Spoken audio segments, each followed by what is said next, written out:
Hello my dear friends, welcome to eSaral. मैं विष्णु श्रीमाल आप सब लोगों का हार्दिक स्वागत करता हूं मैथमेटिक्स की इस रिवीजन सीरीज पर। तो कैसी चल रही है आप सब लोगों की तैयारी? मैथमेटिक्स की रिवीजन सीरीज हम लोगों ने स्टार्ट कर दी है, जैसा कि आप लोगों को पता होगा ही। काफी ज्यादा बच्चों की डिमांड्स आ रही थी, उस वजह से मैथ्स की रिवीजन सीरीज हमने स्टार्ट करी है। ये हमारा 4th लेक्चर स्टार्ट होने वाला है, ठीक है, जिसमें आज हम लोग रिलेशंस के कुछ कंसेप्ट देखने वाले हैं और कुछ अच्छे अच्छे क्वेश्चंस भी करेंगे जो पिछले कुछ ईयर्स में रिलेशन से आए हैं। ठीक है बच्चों, तो आई होप कि आप सब लोगों की तैयारी बहुत अच्छी चल रही होगी और ई सरल आप सब लोगों की बहुत हेल्प कर रहा होगा इस डिफिकल्ट टाइम में। कोरोना का जो कहर चल रहा है, कोरोना की जो महामारी चल रही है, जिसमें आप घर से बाहर नहीं निकल सकते, तो इसलिए हम लोगों ने प्लान किया है कि हर बच्चा जो घर पे बैठा हुआ है या अनेबल है क्लासेस अटेंड करने के लिए, क्लासेस अटेंड नहीं कर पा रहा, तो घर पे बैठ के अपनी तैयारी को बेहतरीन बना सके।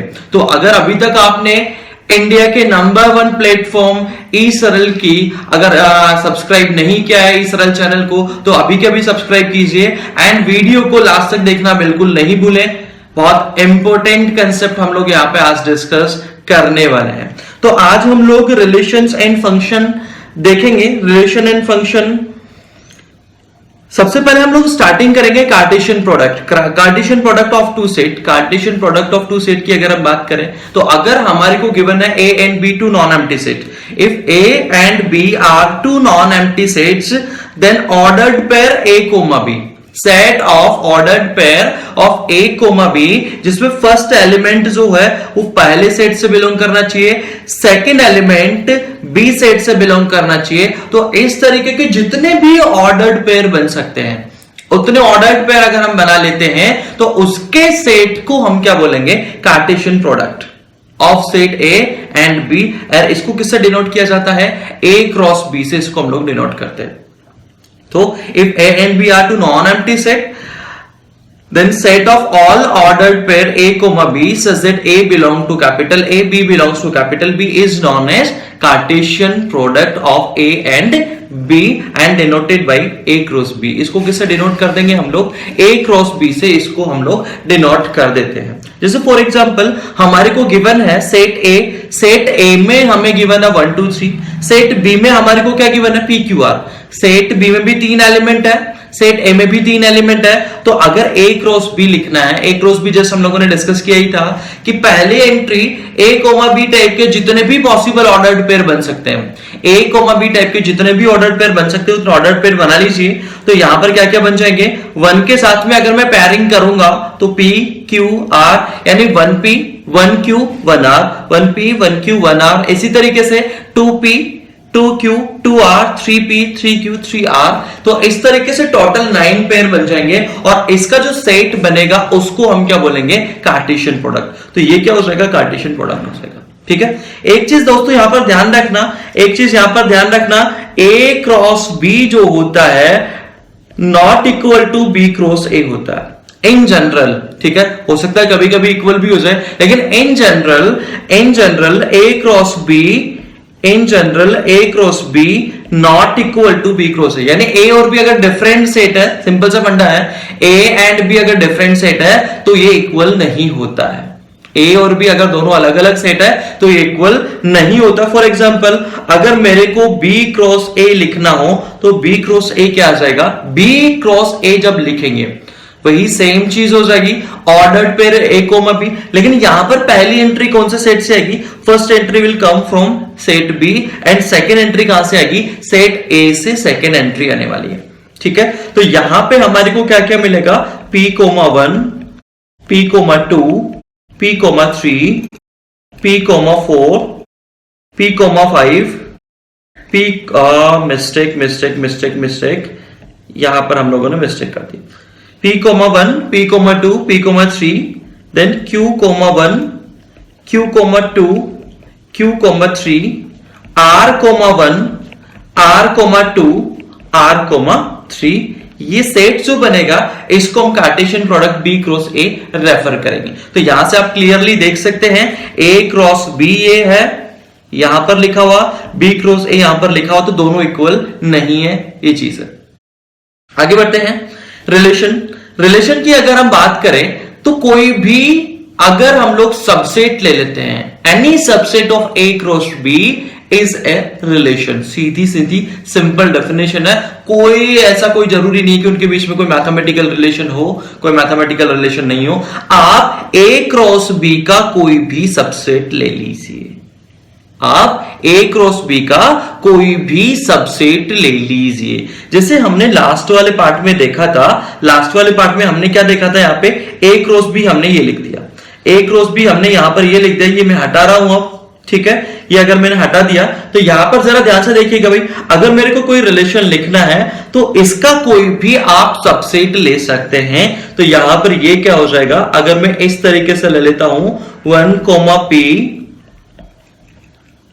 1 P 1 Q एंड 2 P, ये तीन एलिमेंट का मैंने एक सेट लिया है और ये जो सेट है such that R1 is subset of A cross B। R1 क्या है, एक सबसेट है A क्रॉस B का, तो A क्रॉस B का कोई भी सबसेट ले लेते हैं तो वो अपने आप में क्या हो जाएगा, एक रिलेशन हो जाएगा। सिंपल सिंपल सीधी सीधी बात है, ठीक है, क्लियर।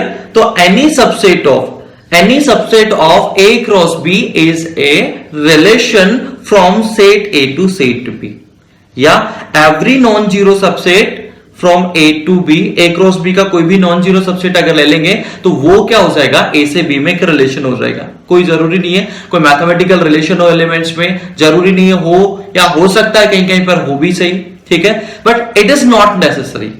तो ये क्या हो जाएगा, एक रिलेशन हो जाएगा। टोटल नंबर ऑफ रिलेशन कितने हो जाएंगे, टोटल नंबर ऑफ रिलेशन की अगर हम बात करें तो जितने अलग अलग तरीके से हम सबसेट बना सकते हैं ए एंड बी की, जितने अलग अलग सबसेट बनेंगे ए और बी के, उतने ही क्या बन जाएंगे, रिलेशन बन जाएंगे, ठीक है।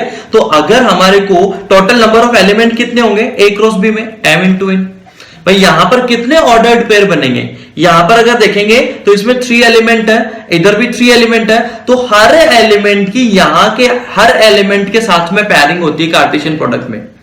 कार्टेशियन प्रोडक्ट में क्या होता है, यहां के सेट ए के हर एलिमेंट की सेट बी के हर एलिमेंट के साथ में पेयरिंग होती है, तब जाके ऑर्डर्ड पेयर बनता है। तो जैसे यहां पर 3 एलिमेंट है तो पहले एलिमेंट के साथ में 3 पेयर बनेंगे, दूसरे एलिमेंट के साथ में भी 3 पेयर बनेंगे, इसी तरीके से थर्ड एलिमेंट के साथ में भी 3 पेयर बनेंगे। तो टोटल 3 3 3 कितने, 9 एलिमेंट हो जाएंगे। तो इन सिमिलर वे अगर सेट ए में m एलिमेंट है, सेट बी में n एलिमेंट है, तो total number of element A cross B में कितने हो जाएंगे, m इंटू n एलिमेंट हो जाएंगे। अब किसी सेट में अगर m इंटू n एलिमेंट है तो उसके सबसेट कितने होंगे, सबसेट कंटेनिंग एटलीस्ट 1 एलिमेंट की अगर हम बात करें तो ये कितना हो जाएगा, 1 एलिमेंट अगर लेना है तो mn c1, बाइनोमियल में आप लोगों ने देखा होगा, mn टोटल एलिमेंट्स है a क्रॉस b के। ध्यान देना, number of element of A cross B, number of element of A cross B कितना आ गया, mn आ गया।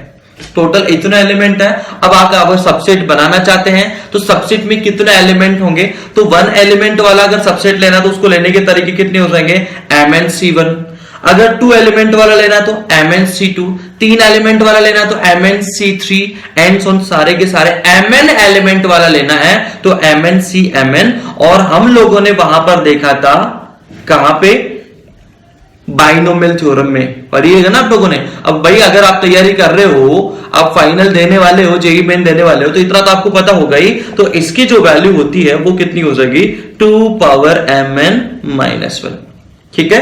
फॉर एग्जाम्पल अगर मैंने कहीं पर बोल दिया कि नंबर ऑफ एलिमेंट ऑफ ए मान लो 3 है, जैसे लास्ट वाला एग्जांपल की अगर मैं बात करूं, नंबर ऑफ एलिमेंट बी में कितना है, मान लो 4 है कहीं पर आगे, ए में 3 एलिमेंट है, बी में 4 एलिमेंट है, तो number of element A cross B में कितने हो जाएंगे, 12 हो जाएंगे। क्या 4 3 12, भाई यहां के हर एलिमेंट की 4 पेयरिंग अलग अलग होगी, यहां का हर एलिमेंट इधर के 4 एलिमेंट से रिलेटेड होगा, 4 4 4 टोटल 12 एलिमेंट हो जाएंगे, ठीक है। तो नंबर ऑफ सबसेट कितने हो जाएंगे, number of subsets, number of subsets कितने हो जाएंगे, तो ये हो जाएंगे 12c1 12c2 and so on 12c12, तो ये हो जाएगा 2 पावर 12 माइनस 1। ध्यान रखना यहां पर हम वाइड रिलेशन को इंक्लूड नहीं कर रहे हैं।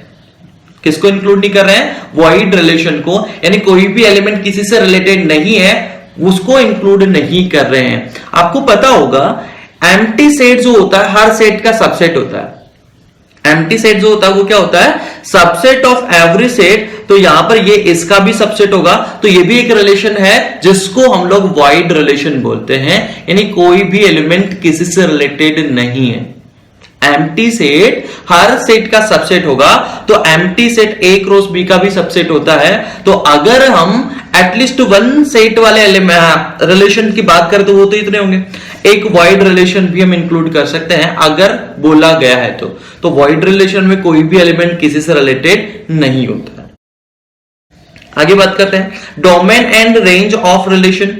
अगर कोई रिलेशन डिफाइन है सेट ए से सेट बी में, सेट ए से सेट बी में डिफाइन है, तो मैंने इसकी डेफिनेशन तो बता दी है कि कोई भी अगर हम सबसेट लेते हैं ए क्रॉस बी का, ए क्रॉस बी का कोई भी सबसेट अगर लेंगे तो वो क्या हो जाएगा, एक रिलेशन हो जाएगा। ठीक है, तो अब इसकी डोमेन की बात करें तो जो वहां पे ऑर्डर्ड पेयर लिखेंगे ना लोग रिलेशन में ऑर्डर्ड पेयर लिखेंगे तो उसकी फर्स्ट एंट्री का सेट, उसकी फर्स्ट एंट्री का सेट उसको हम क्या बोलेंगे, डोमेन बोलेंगे। जैसे यहां पर सेट ए हमने ये ले लिया, सेट बी हमने ये ले लिया और एक रिलेशन इस तरीके से डिफाइन कर दिया कि ए रिलेटेड होगा बी से। ए इसका मतलब क्या है, A related to B, A B से रिलेटेड होगा, यानी ए का बी से रिश्ता होगा अगर ए ग्रेटर देन बी है तो जैसे यहां पर 3 है तो 3 का रिलेशन किसके साथ में होगा, सिर्फ और सिर्फ 2 के साथ में होगा, बिकॉज 3 जो सिर्फ और सिर्फ 2 से ज्यादा है। ए बी से रिलेटेड कब होगा, ए बी से रिलेटेड होगा अगर ए ग्रेटर देन बी है तो 1 2 3 4 5 7 है, 2 4 6 8। तो जैसे यहां पहला जो है 1 3 5 7 और ये दूसरा सेट में ले लेता हूं बी 2 4 6 8। तो 1 किसी से रिलेटेड होगा क्या, 1 को रिलेटेड होने के लिए इसको इधर के किसी एलिमेंट से बड़ा होना पड़ेगा, but 1 is the smallest element. यहां पे अगर देखेंगे तो 1 स्मॉलेस्ट, तो 1 किसी से भी रिलेटेड नहीं होगा। तो यहां पर जो अब मैं रिलेशन लिखूंगा, रिलेशन में क्या क्या आ जाएगा, 3 किससे रिलेटेड होगा 2 से, तो 3,2। 5 किससे रिलेटेड होगा, यानी 5 किस से बड़ा है, A related to B if A greater than B. तो 5 किस से बड़ा है, 2 4 से, तो यहां पर क्या क्या आ जाएगा 5,2 5,4। 7 किस से रिलेटेड होगा, उससे रिलेटेड होगा जिससे 7 बड़ा है। तो 7 किस से बड़ा है, 2 से बड़ा है तो 7,2। 4 से बड़ा है 7,4, 6 से बड़ा है 7,6। तो ये अपना रिलेशन हो गया, ये हमने रिलेशन डिफाइन कर दिया। तो set of all first entries, तो 3 5 7 3 5 7 तो क्या हो जाएगा, डोमेन हो जाएगा, एंड रेंज क्या हो जाएगा, सेकेंड एंट्री जो होगी उसका सेट को। रिलेशन में set of all second entry is known as range. तो यहां पर 2 एक 4 आ रहा है और 6 आ रहा है, तो 2 4 6 ये क्या हो जाएगा, this will be the range. हो सकता है आपके माइंड में ये भी डाउट हो कि सर हम रेंज ऐसे नहीं बोलेंगे क्या, सेट यहां पर क्या क्या आ रहा है सर, 2 आ रहा है, फिर सेकंड में 2 आ रहा है, फिर 4 आ रहा है, फिर 2 आ रहा है, फिर 4 आ रहा है, फिर 6 आ रहा है, इसको नहीं बोलेंगे क्या, नहीं। सेट में एक एलिमेंट को एक बार ही लिखा जाता है, ठीक है ना। डेफिनेशन ऑफ सेट क्या है, सेट में एक एलिमेंट को एक बार ही लिखा जाता है, बार बार नहीं लिखते हैं। आगे बात करते हैं inverse of a relation. Inverse of a relation, inverse of a relation भी एक तरीके से रिलेशन हम लोग बोल सकते हैं। इनवर्स ऑफ ए रिलेशन भी एक रिलेशन है, ठीक है। तो ये कहां से कहां डिफाइन होगा, मान लो अगर कोई रिलेशन ए से बी में डिफाइंड है तो इसका इनवर्स कहां से कहां डिफाइन होगा, उल्टा जस्ट बी से ए में डिफाइन होगा। वो किस तरीके से डिफाइन होगा कि अगर A comma B belongs to R है तो बी कोमा ए किससे बिलोंग करेगा, आर इनवर्स से बिलोंग करेगा। यानी ए अगर बी से रिलेटेड है, ए रिलेटेड टू बी अगर है तो यहां पर मैं क्या बोल सकता हूं, बी रिलेटेड होगा ए से आर इनवर्स रिलेशन से। क्लियर है बात, मतलब उल्टा हो गया, सिंपल सी बात यह है। तो आर इनवर्स का मतलब क्या हो जाएगा, बी ए से रिलेटेड होगा अगर ए बी से रिलेटेड है, बी ए से रिलेटेड होगा अगर ए बी से रिलेटेड है तो, ठीक है। डोमेन ऑफ आर बराबर क्या हो जाएगा, उल्टा हो गया, तो डोमेन ऑफ आर क्या हो जाएगा, range of R inverse, and range of R क्या हो जाएगा, डोमेन ऑफ आर इनवर्स हो जाएगा। सिंपली बात यह है। जैसे यहां पर इसकी अगर मैं बात करूं तो रिलेशन मैंने ये डिफाइन कर दिया, रिलेशन मैंने ये डिफाइन कर दिया, तो आर इनवर्स क्या हो जाएगा, जस्ट उसके सारे एलिमेंट को उल्टा कर दो, तो 2,3, 2,5, फिर आ जाएगा 4,5, फिर आ जाएगा 2,7, फिर आ जाएगा 4,7, फिर आ जाएगा 6,7। तो सारे एलिमेंट को हमने क्या कर दिया, उल्टा कर दिया। तो इसका उल्टा 2,3, इसका उल्टा 2,5, 4,5, 2,7, 4,7, 6,7 उल्टा करके लिख दी। ठीक है, तो अब इसका मतलब क्या हो जाएगा, यहां पर जो डोमेन आपने को दिखाई दे रही थी वो आर इनवर्स के लिए क्या हो जाएगी, रेंज हो जाएगी, और जो उसकी रेंज है वो उसके लिए क्या हो जाएगी, डोमेन हो जाएगी। जैसे यहां पर हमने एक लिया है n is a set of first 10 natural numbers, पहले 10 नेचुरल नंबर का सेट हमने ले लिया, तो a रिलेशन हमने डिफाइन कर दिया, a रिलेटेड टू b होगा, a will be related to b if a plus 2b equal to 10। तो वहां पर जितने भी पेयर आप बन सकते हो बना दीजिए। तो यहां पर 1 2 3 4 5, तो 1 प्लस 2b, तो यहां पर 1 प्लस 2b इक्वल टू 10 आएगा, तो 2b इक्वल टू 9, लेकिन b नेचुरल नंबर है, बिकॉज a और b दोनों कहां से बिलोंग करेंगे, सेट ऑफ नेचुरल नंबर से, तो यहां पर ऑड हो जाएगा, तो 1 किसी से रिलेटेड नहीं होगा, 2 किससे रिलेटेड होगा, 4 से। ठीक है, तो 2 प्लस 8 कितना हो जाएगा, 10 हो जाएगा। 4 किससे रिलेटेड होगा, 3 से। 4 प्लस 6 कितना हो जाएगा, 10 हो जाएगा। 6 किससे रिलेटेड होगा, 2 से। 6 प्लस 2 इंटू 2, 8 प्लस 1 इंटू 2, तो ये इस तरीके से रिलेशन डिफाइन हो जाएगा। तो रिलेशन किस तरीके से डिफाइन हो गया, 2 related to 4, 4 related to 3, 6 related to 2, 8 related to 1, 8 किससे रिलेटेड होगा, 1 से रिलेटेड होगा। तो ये R हमने डिफाइन कर दिया। अच्छा, इसकी डोमेन क्या हो जाएगी, इसकी डोमेन क्या हो जाएगी भाई, इसकी डोमेन अगर लिखेंगे तो ये हो जाएगी 2 4 6 8। इसकी रेंज क्या हो जाएगी, रेंज हो जाएगी 4 3 2 1, ये इसकी रेंज होगी। क्लियर है बात। अब इनवर्स रिलेशन डिफाइन करना है तो ऑर्डर्ड पेयर को जस्ट उल्टा कर दो, तो यहां पे 4,2, तो 4,2, 3,4, 2,6, 1,8, तो ये क्या हो जाएगा, इनवर्स रिलेशन ऑफ आर। ये क्या हो जाएगा, इनवर्स रिलेशन ऑफ आर। आगे हम बात करते हैं टाइप्स ऑफ रिलेशन के बारे में। टाइप्स ऑफ रिलेशन में सबसे पहले हम बात करेंगे आइडेंटिटी रिलेशन। अगर हर एलिमेंट सिर्फ और सिर्फ खुद से ही रिलेटेड है, किसी रिलेशन में कोई रिलेशन ऐसा बन रहा है जिसमें each element is related to itself, a relation defined on set A। Set A में डिफाइन होने का मतलब है A से A में डिफाइन होना, A से A में डिफाइन होना, सेम सेट से सेम सेट में डिफाइन है। तो A से A में डिफाइंड अगर हो रहा है तो आइडेंटिटी रिलेशन बोलेंगे if and only if each element related to itself, और किसी से रिलेटेड नहीं होना चाहिए। हर एलिमेंट का सिर्फ और सिर्फ खुद से ही रिश्ता होना चाहिए, किसी और की तरफ नहीं देखना चाहिए। क्लियर है। तो a relation defined on set natural number with the rule a related to b, अगर a बराबर क्या हो जाए, b हो जाए। तो जैसे 1 1 से रिलेटेड हो गया, 2 2 से रिलेटेड हो गया, 3 3 से रिलेटेड हो गया, 4 4 से रिलेटेड हो गया, एंड सो। क्लियर है, समझ में आ गया आप लोगों को। चलिए नेक्स्ट देखते हैं। नेक्स्ट है रिफ्लेक्सिव रिलेशन। रिफ्लेक्सिव रिलेशन एक ऐसा रिलेशन होता है, a relation R is known as a reflexive relation if each element is related to itself।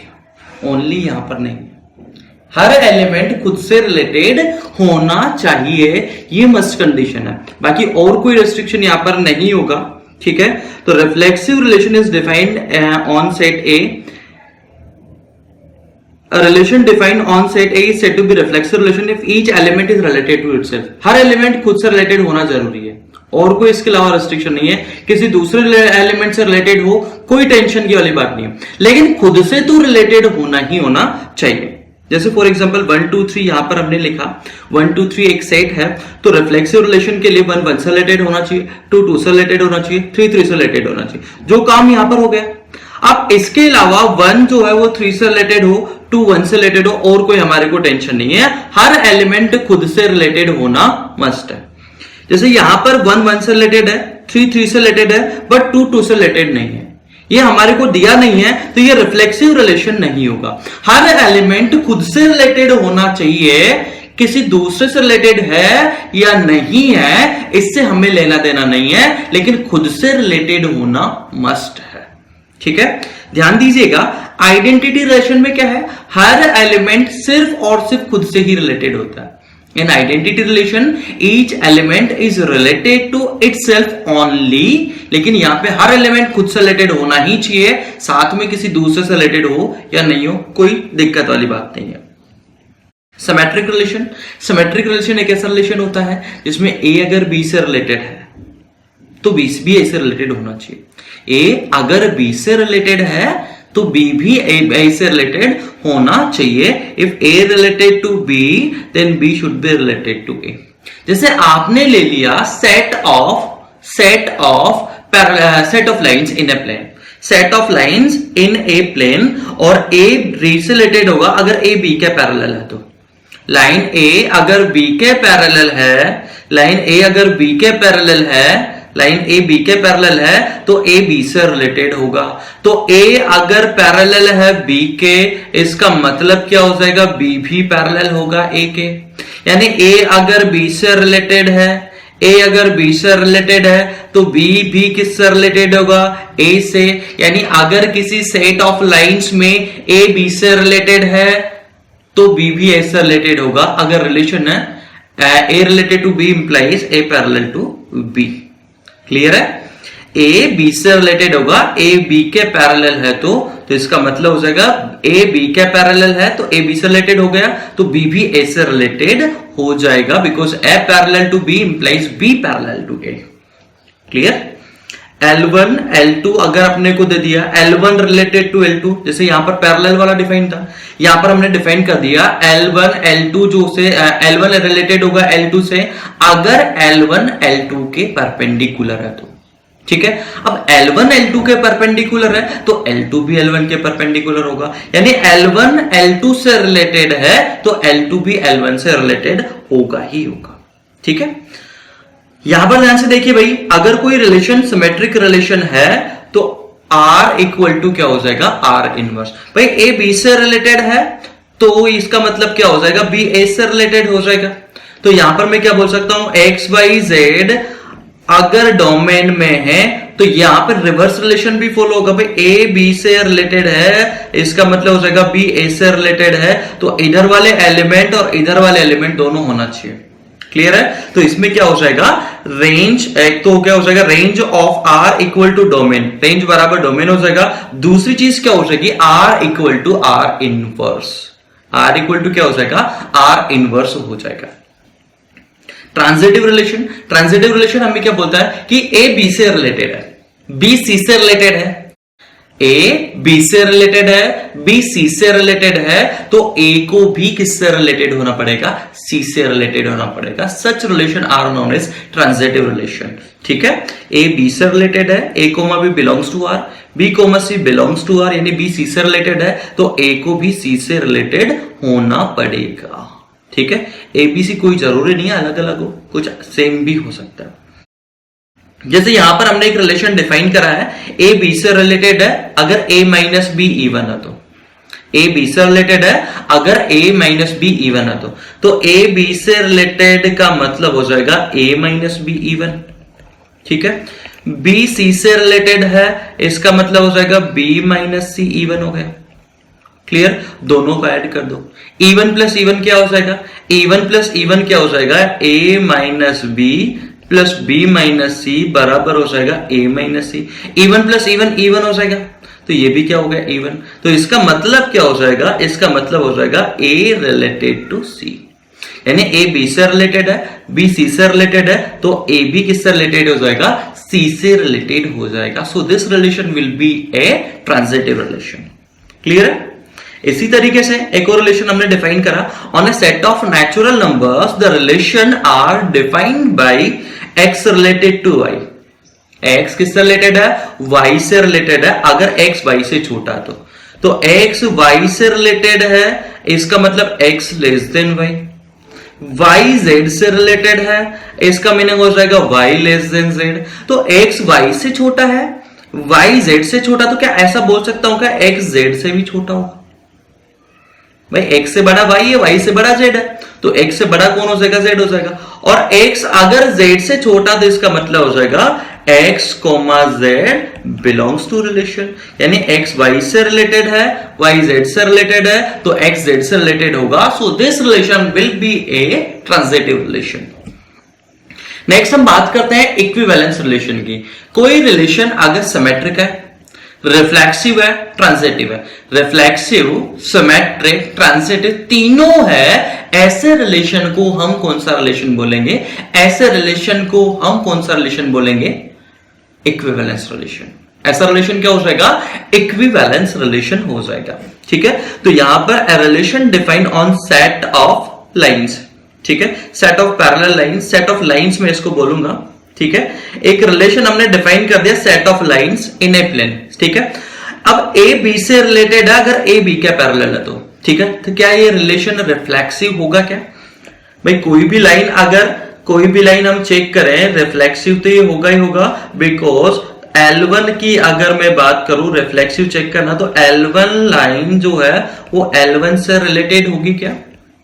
Because L1 parallel to L1, हर लाइन खुद के पैरेलल होती है, हर लाइन खुद के पैरेलल होती है, यानी हर लाइन खुद से रिलेटेड होगी। तो रिलेशन किस तरीके से डिफाइन है? ए बी से रिलेटेड होगा, अगर ए बी के पैरेलल हो तो, यानी हर लाइन खुद से रिलेटेड होगी, because every line is parallel to itself. तो ये रिफ्लेक्सिव रिलेशन हो गया। सिमेट्रिक होगा कि नहीं होगा ये हमने पहले ही देखा था, इसी टाइप का रिलेशन। ठीक है, L1 रिलेटेड टू L2, इसका मतलब क्या हो जाएगा? L1 पैरेलल टू L2, और L1 पैरेलल टू L2 है, इसका मतलब L2 पैरेलल टू L1, और इसको मैं क्या बोल सकता हूं? L2 रिलेटेड टू L1, यानी L1 अगर L2 के पैरेलल है तो L2 भी L1 के पैरेलल होगा, यानी L1 L2 से रिलेटेड है तो L2 भी L1 से रिलेटेड होगा। इसका मतलब हो गया ये रिलेशन सिमेट्रिक भी हो गया। अब ट्रांजिटिव हम चेक कर लेते हैं। ट्रांजिटिव अगर हमारे को चेक करना है, L1 रिलेटेड टू L2 का मतलब क्या हो जाएगा? L1 parallel to L2, L2 related to L3, इसका मतलब हो जाएगा L2 पैरेलल टू L3। अब L1 L2 के पैरेलल है, L2 L3 के पैरेलल है, तो क्या L1 पैरेलल टू L3 बोल सकता हूं क्या? यस, बोल सकते हैं। दैट मींस L1 किससे रिलेटेड हो जाएगा? L3 से रिलेटेड हो जाएगा। L1 L2 से रिलेटेड है, L2 L3 से रिलेटेड है, तो L1 L3 से रिलेटेड होगा। That is this relation will B equivalence relation, because ये रिफ्लेक्सिव भी है, ये सिमेट्रिक भी है, और ये ट्रांजिटिव भी हो गया। ठीक है, आगे बढ़ते हैं। Antisymmetric relation. Antisymmetric relation, a relation R is said to be, यहां पे नाम से ही क्लियर होना चाहिए आप लोगों को कि सिमेट्रिक का उल्टा। सिमेट्रिक में क्या होता है? सिमेट्रिक में ये होता है कि ए बी से रिलेटेड है तो बी ए से रिलेटेड होना चाहिए, ए बी से रिलेटेड है तो बी ए से रिलेटेड होना चाहिए। तो एंटी सिमेट्रिक का क्या हो जाएगा? ए बी से रिलेटेड है तो बी ए से रिलेटेड होना नहीं चाहिए। यही हो गया ना भाई, ए बी से रिलेटेड अगर है देन बी ए से रिलेटेड नहीं होना चाहिए। अगर रिलेटेड है, ध्यान सुना, ए अगर बी से रिलेटेड है तो बी ए से रिलेटेड नहीं होना चाहिए if A and B are different. अगर ए और बी दोनों अलग अलग है, ए और बी दोनों अलग अलग है, ए बी से रिलेटेड है तो बी ए से रिलेटेड नहीं होना चाहिए। ऐसे रिलेशन को सिमेट्रिक रिलेशन बोलेंगे।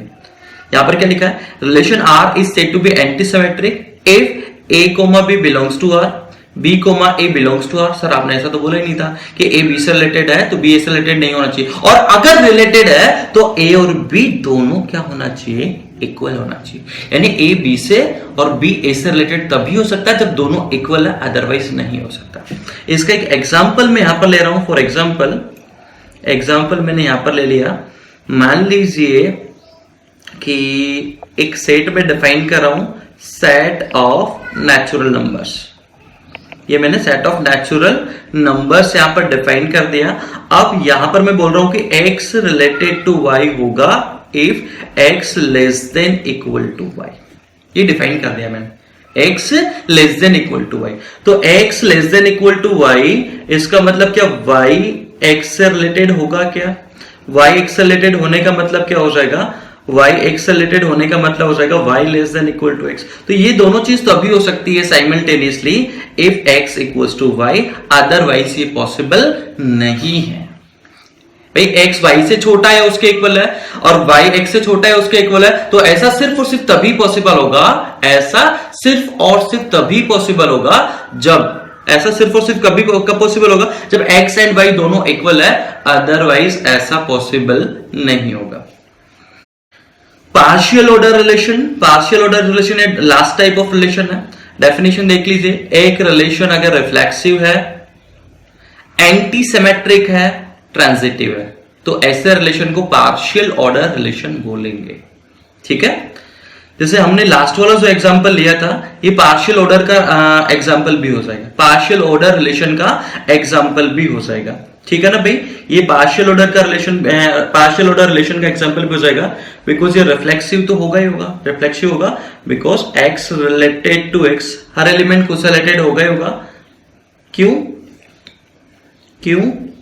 Because since x less than equal to x बोल सकते हैं, x तो x के इक्वल होता है तो इस रिलेशन को फॉलो करेगा ही करेगा, तो ये रिफ्लेक्सिव तो हो ही गया। एंटी सिमेट्रिक हमने यहां पर चेक कर ही लिया था, ट्रांजिटिव और चेक कर लीजिए, ट्रांजिटिव और अगर चेक करेंगे तो x रिलेटेड टू y, इसका मतलब हो जाएगा x less than equal to y, y related to z, इसका मतलब हो जाएगा y less than equal to z।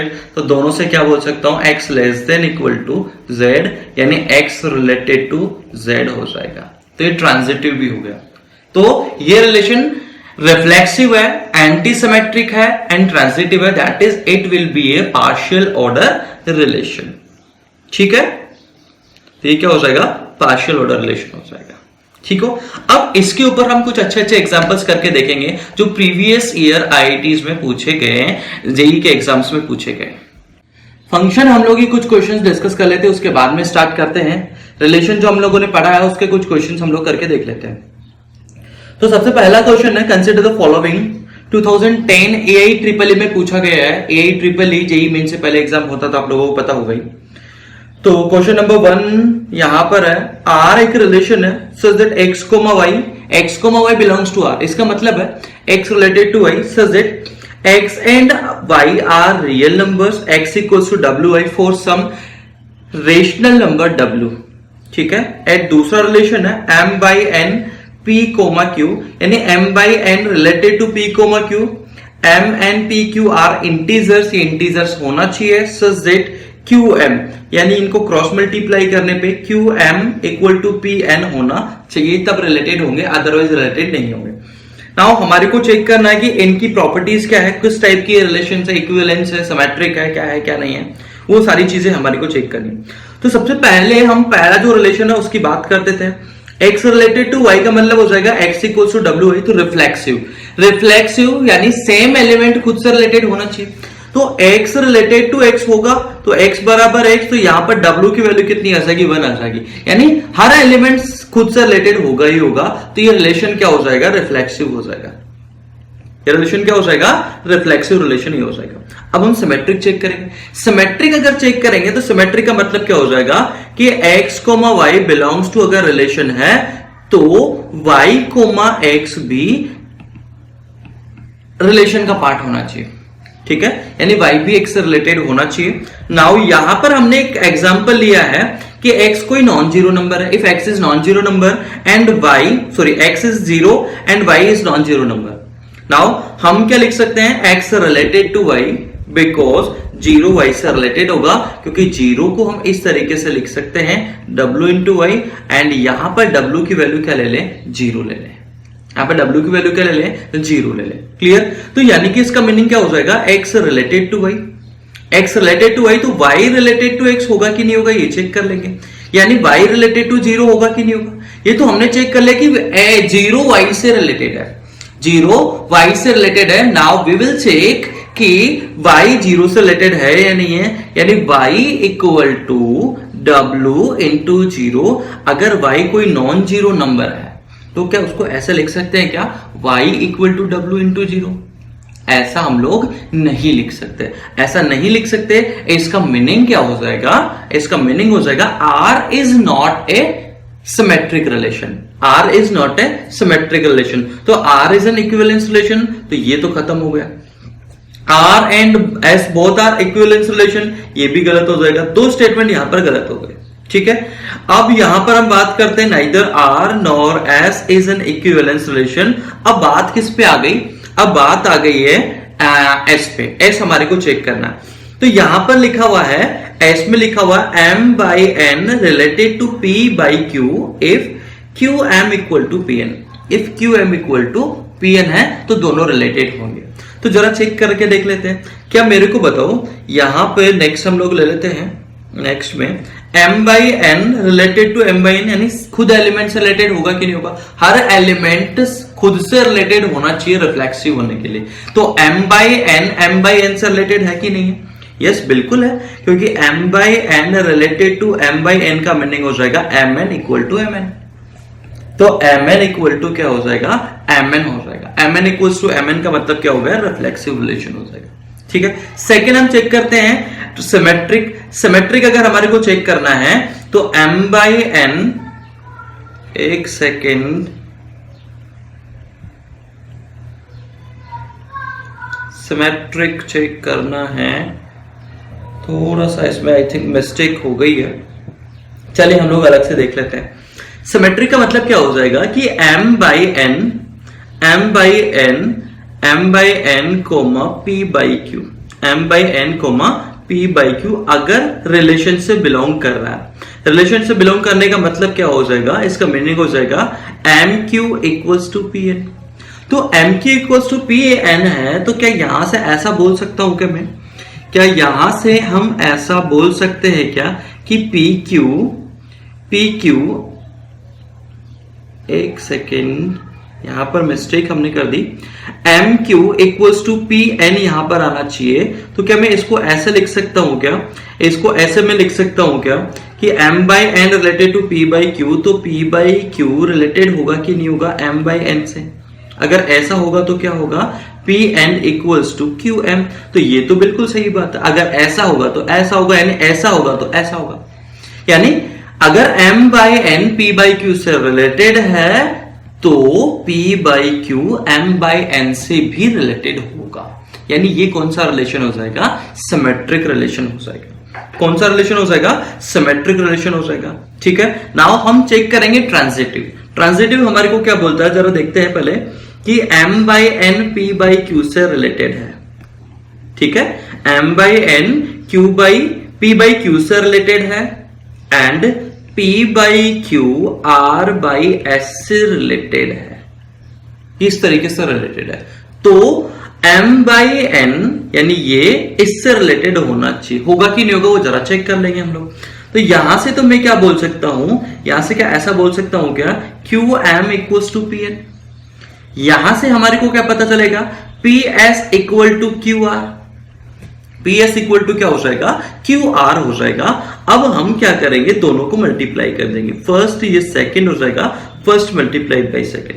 First को सेकंड से मल्टीप्लाई करेंगे तो qm into ps equals to pn into qr। Clear? तो यहां से कुछ कैंसिलेशन होगा क्या? p से p कैंसिल हो गया, q से q कैंसिल हो गया, तो ms इक्वल्स टू क्या आ जाएगा? nr आ जाएगा। यानी m upon n equals to क्या लिख सकते हैं? r अपॉन s लिख सकते हैं। तो इसका मीनिंग क्या हो जाएगा? m by n comma r by s belongs to relation s। That is ये ट्रांजिटिव भी हो जाएगा। दैट इज इसका मतलब हो गया s relation is symmetric, transitive and reflexive, तीनों है। इसका मतलब ये हो जाएगा इक्विवेलेंस रिलेशन। तो इसका ऑप्शन नंबर थर्ड सही हो जाएगा। क्लियर? इसका थर्ड ऑप्शन करेक्ट हो जाएगा। नेक्स्ट एग्जांपल पे आते हैं। यहां पर ऐसा कुछ लिखा हुआ है, यहां पर लिखा हुआ है a equal to x comma y, यानी एक रिलेशन है a r से r में बिलोंग करना चाहिए, y minus x should be an integer, is an equivalence relation. तो मेरे को बताओ x क्या x से रिलेटेड होगा क्या? Because x minus x integer होना चाहिए, x minus x equal to 0 होता है, यस इट इज इंटीजर, ठीक है। तो ये क्या हो जाएगा? रिफ्लेक्सिव हो जाएगा। रिफ्लेक्सिव हो गया। उसके बाद में सिमेट्रिक अगर हमारे को चेक करना है, सिमेट्रिक हमारे को चेक करना तो x अगर y से रिलेटेड है तो y x से रिलेटेड होना चाहिए, इसका मतलब हो जाएगा x minus y, sorry y minus x integer है, y माइनस एक्स अगर इंटीजर है तो x माइनस वाई भी इंटीजर होगा, यानी सिमेट्रिक भी हो जाएगा। ट्रांजिटिव आप चेक ही कर सकते हो कि x related to y and y related to z, तो यानी ये क्या हो जाएगा, y माइनस एक्स इंटीजर है, इसका मतलब हो जाएगा z माइनस वाई इंटीजर है। दोनों को ऐड कर दो, दोनों को क्या कर दो, जोड़ देंगे। दोनों को अगर जोड़ देंगे, दोनों को ऐड कर देंगे तो हमें क्या मिल जाएगा, z माइनस एक्स भी इंटीजर हो जाएगा। इंटीजर प्लस इंटीजर इंटीजर हो जाएगा, यानी ये क्या हो जाएगा, इक्विवेलेंस रिलेशन हो जाएगा। तो स्टेटमेंट 1 क्या हो जाएगा, ट्रू हो जाएगा। ये हमने जस्ट पहले देखा ही था, अभी लास्ट वाले एग्जांपल में हम लोगों ने देखा ही था, तो इसका हम आराम से बोल सकते हैं कि इक्विवेलेंस रिलेशन नहीं होगा, यानी स्टेटमेंट 1 ट्रू होगा एंड सेकंड क्या हो जाएगा, फॉल्स हो जाएगा। Clear. Next, consider following two binary relation. यहां पे बाइनरी रिलेशन हमारे को गिवन है सेट ए में। R1 इस तरीके से डिफाइन है, ये एलिमेंट्स यहां पर लिखे हुए हैं, R2 के एलिमेंट्स यहां पर लिखे हुए हैं। अब हमारे को ऑप्शंस में चेक करना है कि क्या है क्या नहीं है। पहला ऑप्शन हमारे को क्या बोल रहा है, R1 is not symmetric but it is transitive. R1 symmetric नहीं है लेकिन ट्रांजिटिव है। तो यहां से ये देखिए भाई, यहां पर B से रिलेटेड है, C से रिलेटेड है, A से रिलेटेड है, तो सिमेट्रिक तो होगा। ठीक है, R1 सिमेट्रिक है, C A से रिलेटेड है, A C से रिलेटेड है, B C से रिलेटेड है, लेकिन C B से रिलेटेड नहीं है। इसका मतलब ये सिमेट्रिक नहीं होगा। इसका मीनिंग क्या हो जाएगा, सिमेट्रिक नहीं हो जाएगा। अब ट्रांजिटिव हम चेक कर लेते हैं। ट्रांजिटिव अगर हम चेक करते हैं, A से, B से, C से रिलेटेड है। ध्यान से देखिए भाई, C A से रिलेटेड है, अच्छा ये भी हो जाएगा। चलिए देखिए, ध्यान से देखते हैं, यहां पर B C से रिलेटेड है, B C से रिलेटेड है एंड C A से रिलेटेड है। तो ट्रांजिटिव होने के लिए B को A से रिलेटेड होना पड़ेगा, ट्रांजिटिव होने के लिए।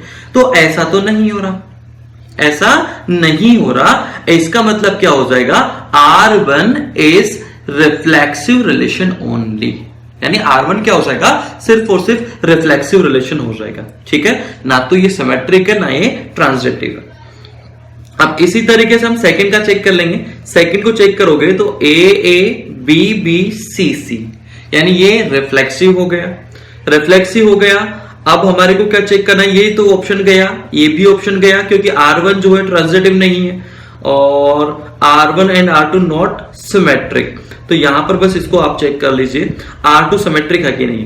A B से रिलेटेड है, B A से रिलेटेड है, C से रिलेटेड है तो C से रिलेटेड होगा। C A से रिलेटेड है तो A को C से रिलेटेड होना पड़ेगा, यानी ये सिमेट्रिक नहीं है। तो R2 is symmetric but not transitive. Wait,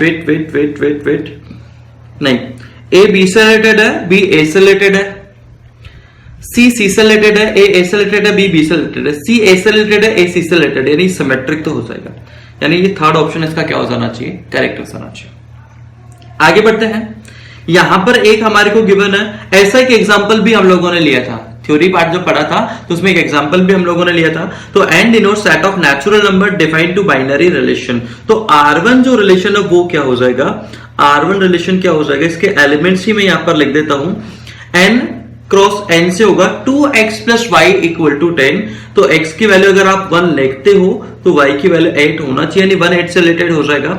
2 लेते हो तो यहां पर 6 आ जाएगा, फिर क्योंकि 2 2 4 प्लस 6 कितना हो जाएगा, 10 हो जाएगा। 3 किससे रिलेटेड हो जाएगा, 3 4 से रिलेटेड हो जाएगा, और फिर 4 किससे रिलेटेड हो जाएगा, 2 से रिलेटेड हो जाएगा। ठीक है, R2 में जस्ट उल्टा हो गया है, तो R2 क्या हो जाएगा, 8,1 6,2 4,3 एंड 2,4। जस्ट उल्टा हो गया कि x को हमने रिप्लेस कर दिया y से, y को रिप्लेस कर दिया x से रिप्लेस कर दिया। तो जरा देखते हैं R1 R2 सिमेट्रिक रिलेशन है कि नहीं है। 1 8 से रिलेटेड है लेकिन 8 1 से रिलेटेड नहीं है। 1 8 से रिलेटेड है लेकिन 8 1 से रिलेटेड नहीं है, तो ये दोनों रिलेशन ही क्या नहीं होंगे, सिमेट्रिक नहीं होंगे। रेंज ऑफ R1 क्या हो जाएगी, 8 6 2 4, यहाँ पे 2 4 8 ही दे रखा है, 6 मिसिंग है, यानी ये गलत ऑप्शन हो जाएगा, ये भी गलत ऑप्शन हो जाएगा। R1 and R2 transitive relation तो हमारे को किसी एंगल से नजर नहीं आ रहे, ठीक है। रेंज ऑफ R2 क्या हो जाएगी 1 2 3 4, यानी इसका डी ऑप्शन करेक्ट हो जाना चाहिए। डी ऑप्शन इसका क्या हो जाएगा, करेक्ट हो जाएगा, ठीक है। नाउ हम लोग स्टार्ट करते हैं फंक्शंस। क्या स्टार्ट कर लेते हैं हम लोग, फंक्शंस। अब हम लोग स्टार्ट कर रहे हैं फंक्शंस। रिलेशन हमारा कंप्लीट हो गया, नाउ हम फंक्शन पे फोकस करेंगे। तो let A and B are two set, A और बी अगर दो सेट है तो एक ऐसा रूल या एक रिलेशन भी हम बोल सकते हैं या मैनर भी हम बोल सकते हैं, such that each and every element of set A is uniquely related to element of B, is uniquely associated to some element of B, then such relation, such mapping, such a rule is known as a function.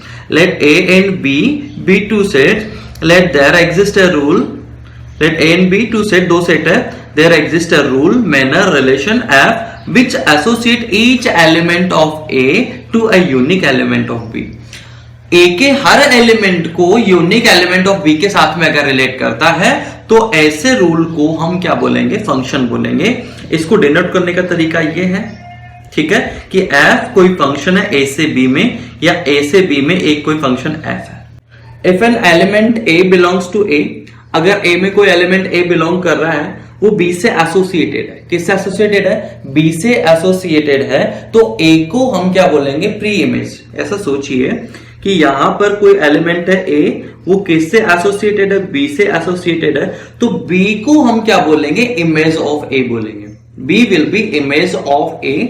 एक तो B क्या हो जाएगा, A की image हो जाएगा, and A क्या हो जाएगा, B की प्री इमेज हो जाएगा। और इसको लिखने का करेक्ट तरीका क्या हो जाएगा, ये इसका करेक्ट तरीका हो जाएगा, ये इसको लिखने का करेक्ट तरीका हो जाएगा, ठीक है।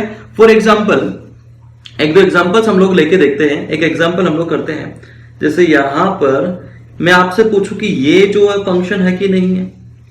जैसे यहां पर मैंने सेट ए इस तरीके से डिफाइन कर दिया, ये सेट ए है, ये सेट बी है, x1 x2 x3 x4। यहां पर मैंने ले लिया y1 y2 y3 y4। तो पहली चीज क्या थी कि each element of A should be uniquely associated. तो यहां पर मैंने बोल दिया कि ये इससे रिलेटेड है, ये इससे रिलेटेड है, ये इससे रिलेटेड है, ये इससे रिलेटेड है, ये इससे रिलेटेड है। अब मैं आपसे पूछता हूं कि फंक्शन होगा कि नहीं होगा, फंक्शन होगा कि नहीं होगा।